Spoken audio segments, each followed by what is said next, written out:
Welcome to the Educational Physics Podcast. I am your host, João Figueiredo.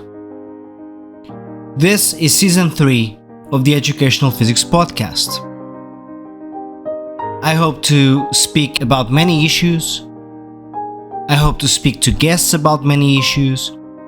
And I hope that we together can discuss the future of education in an honest and open way. Please consider subscribing, liking, sharing, and commenting. Your feedback and support is much appreciated. Thank you for listening.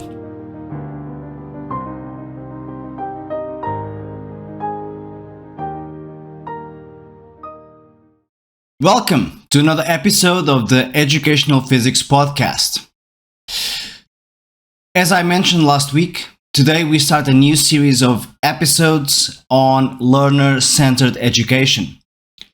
I'm going to try to tackle this from many different angles, and the reason, again, why I want to do that is because I want to make sure that we leave no stones unturned and we cover all the different reasons as to why learner-centered education, in my opinion, is the best model for education.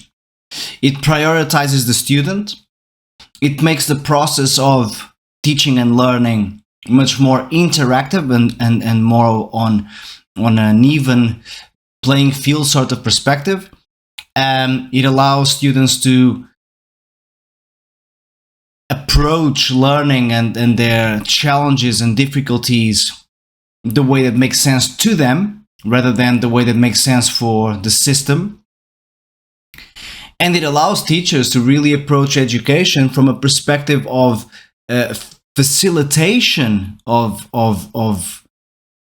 the process, rather than just delivering information without much attention to, nuance for one, and individual needs and individual idiosyncrasies that students have.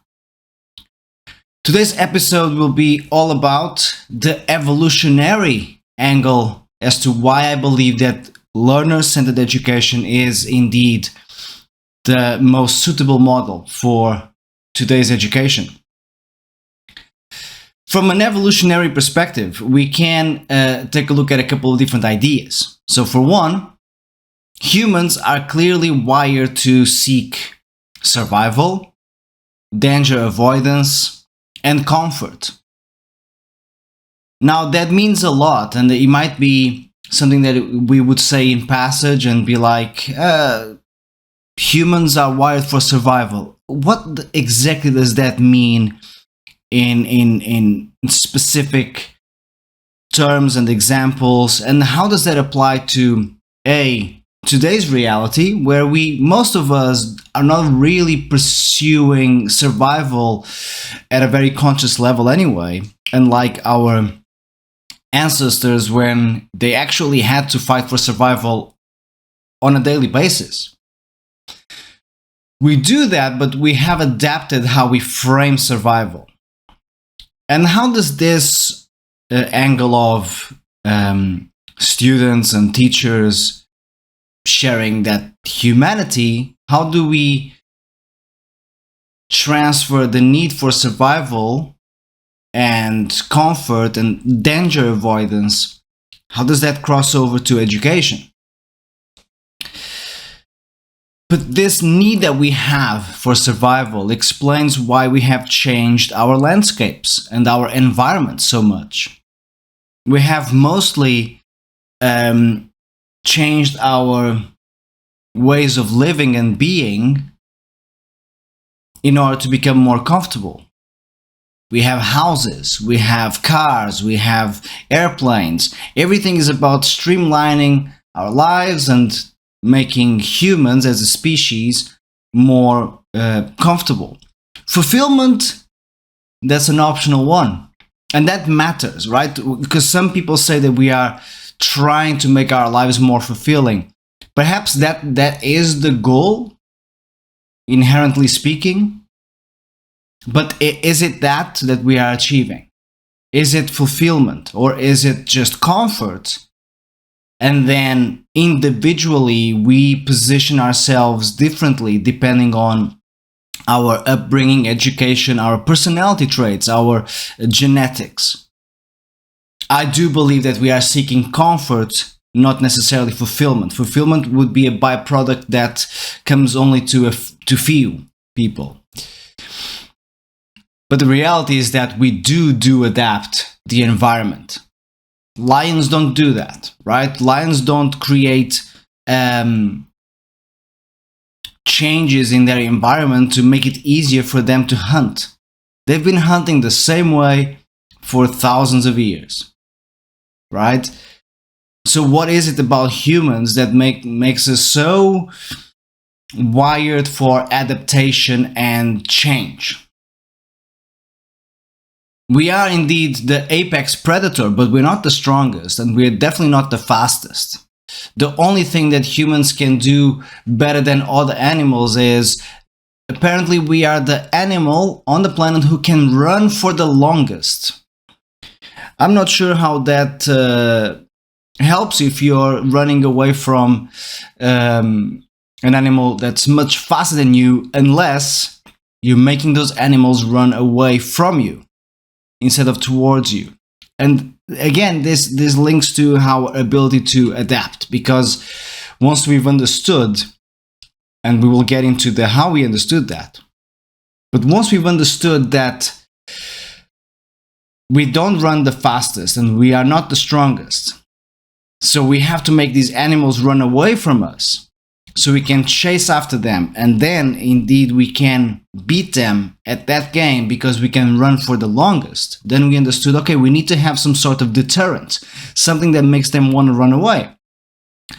And so fire became an interesting tool for that, as we all know.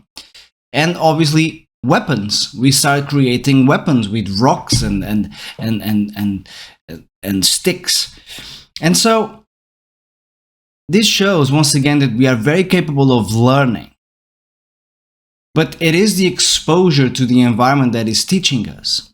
There is no one necessarily transferring that knowledge down to us. We are just at this point in our evolutionary journey. We're just experimenting, and hey, we're seeing lots of us die because we make the wrong decision. And that is why it is important that we have a certain level of fear and a neurochemical response to stress, because there are evolutionary reasons as to why we should feel those things. Because we know, even if we don't know that we know that our ancestors fell off cliffs and didn't come back.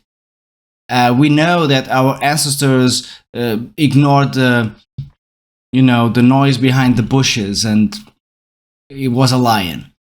We know these things, and so we've grown aware that we have to be capable of adapting, but again with those principles in mind. We're seeking comfort, danger avoidance, and ultimately survival. There has to be an evolutionary reason then as to why we are so learning friendly. We are clearly way more wired to learning and adapting and applying the knowledge that we acquire, not only as individuals, but as a species. We seem to be very inclined to pass the information down generations. And that is a form of teaching, evidently. But it is a learner-centered approach to teaching, because we do, and by doing we show, and by showing we teach. But we do in the first place.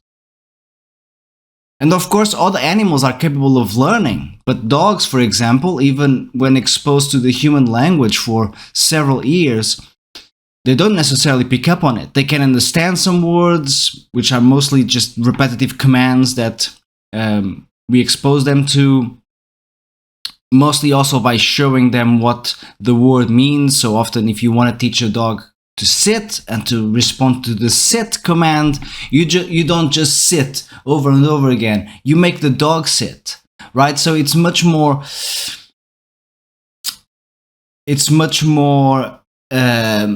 forceful in a way, because you can't just show by example. Humans, however, learn by example, right?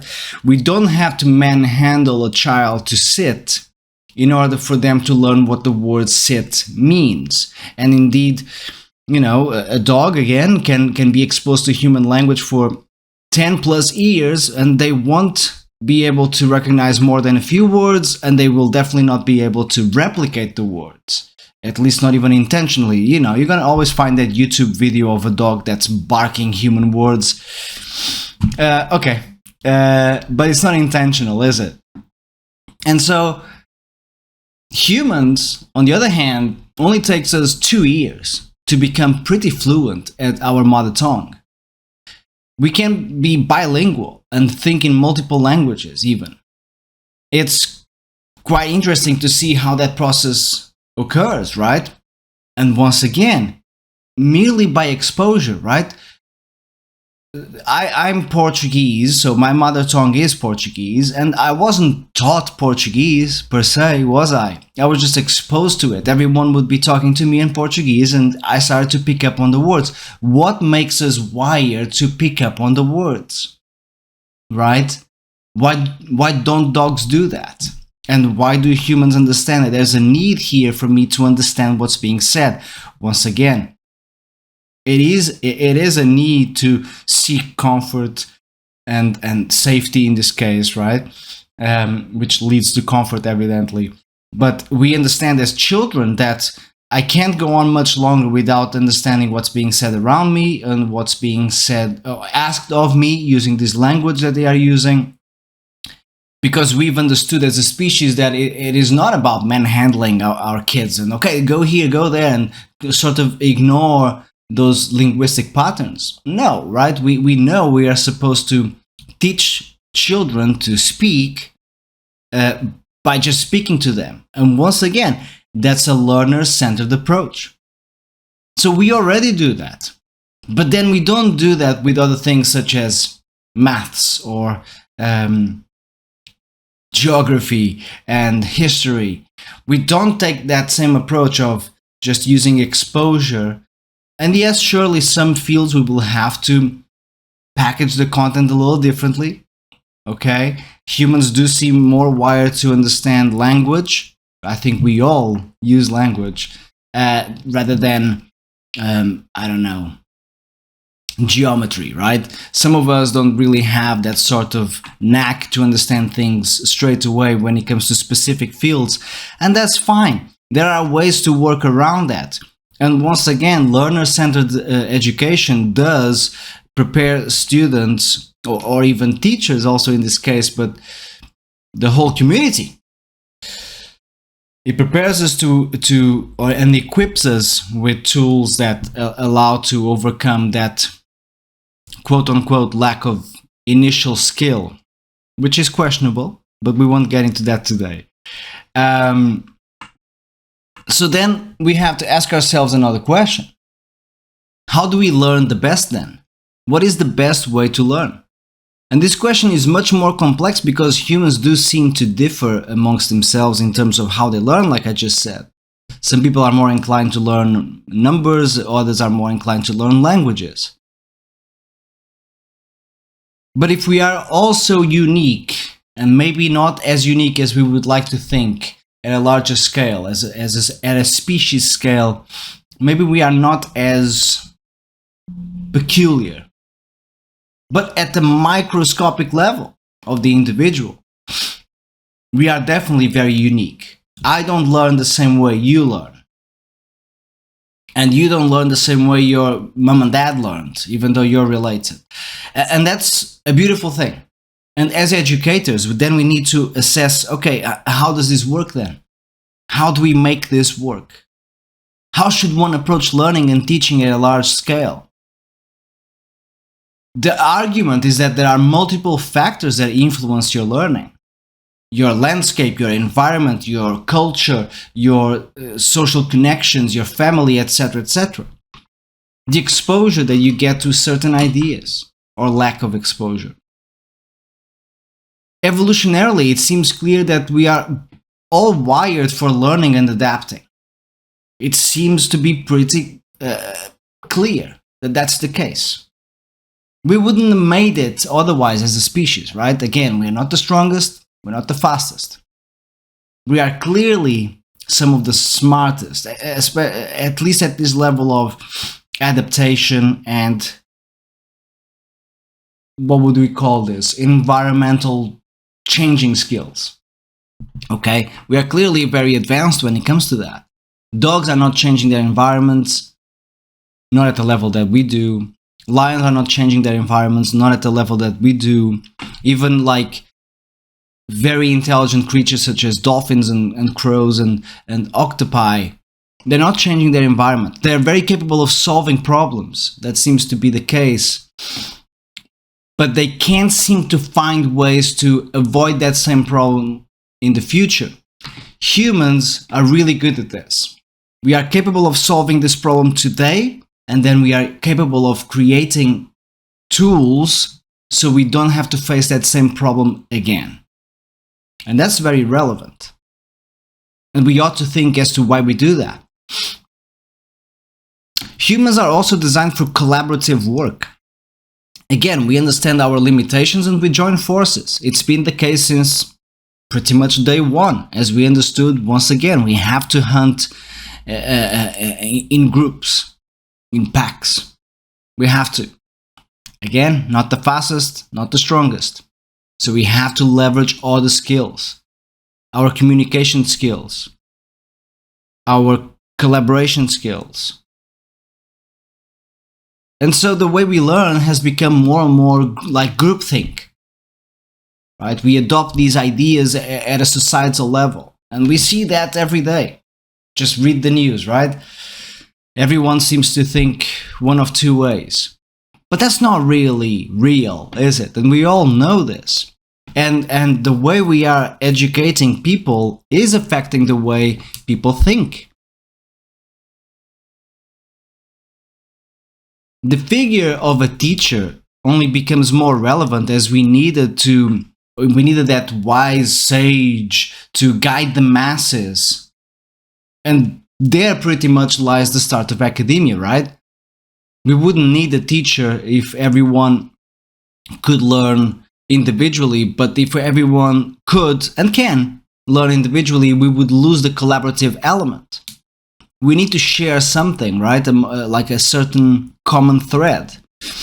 And so the teacher, the person who has done it before and now is capable of showing it, possibly in a tribal culture, this is the older person. Why? Because that person is no longer capable of doing it. So it is now capable of showing it, teaching it. And so the younger generations can go out and do it more safely. Right? The older person is the person who didn't make the same mistakes of the people who passed. Right? Those are no longer around. Evidently, the older person was somehow wiser, either because they've adapted more quickly or because they've avoided danger more efficiently. Either way, they made it. And so now the next generations have this ability to make it because they are learning from their past generations' mistakes. And this is a crucial element of learning, right? With this, though, it is not clear that we have done a great job at adapting to individual needs. We have adopted this group mentality, which works. However, we have lost the idiosyncrasy of human nature. Unfortunately, the sheer amount of humans who need education makes the job of bespoke curriculums pretty much impossible. The evolution of education has a lot to do with our own evolutionary journey, right? We adapt and yet we lose something along the way. Evolution is always a process of push and pull. It's a tug of war. You improve on one hand and you lose somewhere else. And often what you lose is not necessarily a bad loss, but it is a loss nonetheless. Along the way, we might have lost things that we could have kept, should have kept. Maybe. It is questionable.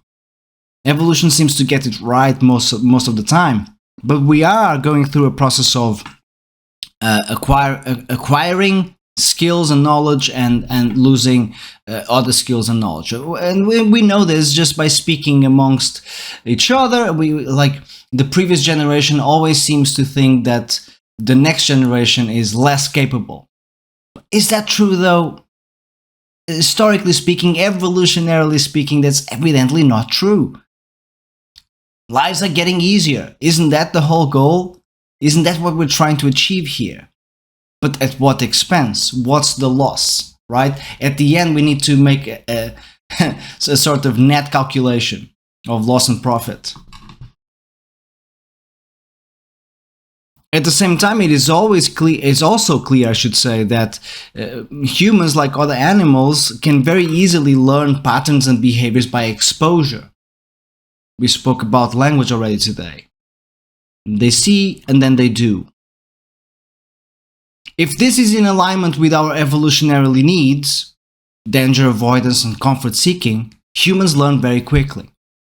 So the question is, how do we connect our evolutionary needs to our current needs for success, financial fitness, philosophical enlightenment, and academic fulfillment and success, etc., etc.? How do we join those two ideas? Again, it's putting the person first, not the material. If we identify ourselves with the curriculum, it will make it a lot easier, for reasons that we've been discussing for the last 20 minutes, to really pursue that line of thinking, because it will resonate with us more. And here lies the whole principle of motivation, which I've talked a lot about in season 2. Learner-centered education is a fantastic model for education because it aligns itself with our genetic uniqueness, while simultaneously also putting the focus on our needs as a species: progress, adaptation, collaborative thinking, but with the learner as the leader of that process. So in my opinion, the evolutionary argument ends here. Learner-centered education is the model that makes the most sense, precisely because the learner comes first. There is no egg or chicken conundrum here. The learner came first. First came the experience, then came the learning, and only then came the teaching. And the attempt to compile all knowledge into some sort of curriculum it came obviously afterwards, right?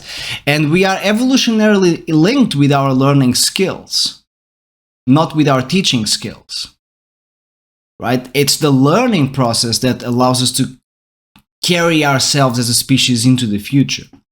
Teaching was an issue of logistical necessity. Learning is a genetic feature. And so here we are, right?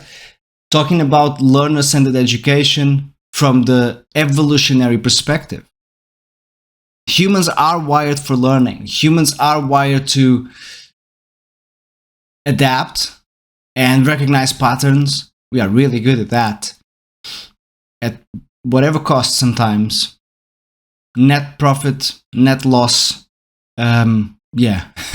We often forget to analyze the outcome, but we are really good at identifying patterns. And so learner-centered education is merely to respect what we are already wired to do, which is to learn, which is to adapt, to understand concepts. We understand our landscapes, we understand the limitations of our landscapes, for example, in alignment with our need for survival and comfort seeking and fulfillment as a byproduct. And so we ought to promote this model because it is much more human-like rather than a curriculum-centered education model, which is much more mechanical and industrial, if you will. And here I close the first video of this series. This is episode 2 of season 3, but the first video and podcast on learner-centered education, 4 different angles. Next week, I'm going to be covering the psychological aspects of learner-centered education, why our brains are and minds are wired to learn in a more unique way than what we seem to have tried to apply for the past 100 years at least. As always, thank you for listening. I hope you enjoyed the conversation. Please comment, share, like, subscribe, the whole thing. I love you all. And take care. Bye-bye.